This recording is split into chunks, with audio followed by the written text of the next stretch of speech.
এই দুনিয়াতে অতিরিক্ত ভালো নরম মানুষ হয়ে থাকাটা হয়তো আসলেই ভালো ব্যাপার নয়।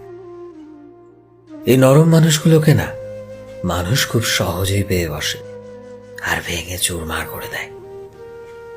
তুমি যতদিন মানুষের অন্যায়ের প্রতিবাদ করবে না, মানুষের খারাপ ব্যবহারের পরিবর্তে তার মুখের ওপর যোগ্য জবাব দিতে না শিখবে, মানুষ তোমাকে ঠিক ততদিন অপমান করে যাবে।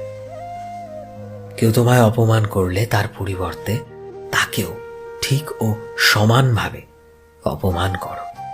অপমানের যোগ্য জবাব দিতে শেখো।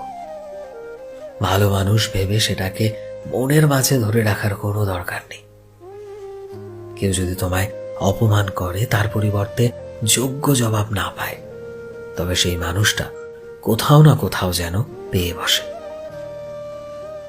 তখন তারা প্রতি মুহূর্তেই তোমায় অপমান করতে শুরু করবে, আর সেই মানসিক যন্ত্রণার দায়ী কিন্তু শুধু তুমি নিজেই হবে, অন্য কেউ নয়।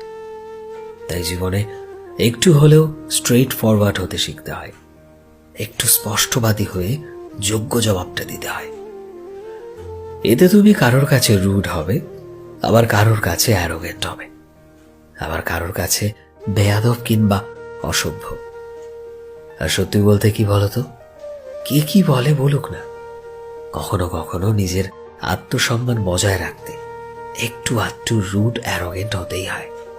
কারণ সবকিছুর সাথে মানিয়ে নিতে চলার চেষ্টা করলে শেষে নিজের আত্মসম্মানের সাথেই আপোষ করা যায় না।